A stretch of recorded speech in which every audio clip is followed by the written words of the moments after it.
₹1500 पाहून काँग्रेसच्या बहिणींनी देखील आपल्यालाच मत दिलं असे खळबळजनक वक्तव्य मंत्री गुलाबराव पाटील यांनी एका कार्यक्रमामध्ये केलंय। गुलाबराव पाटलांच्या या वक्तव्याने चर्चांना मात्र मोठं उधाण आलंय। तसंच विधानसभेची हवा विरोधात होती, मात्र तरीही लोकांनी छप्पर फाडून मतं दिली आणि निवडून दिलं असं देखील गुलाबराव पाटलांनी म्हटलं।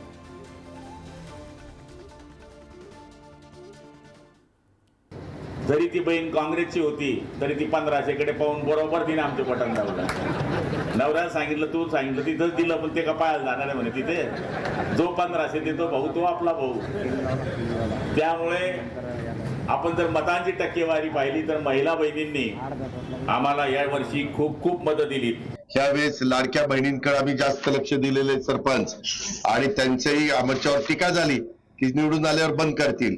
आम्ही बंद त्यांची योजना करणार नाही, चालू ठेवलेली आहे।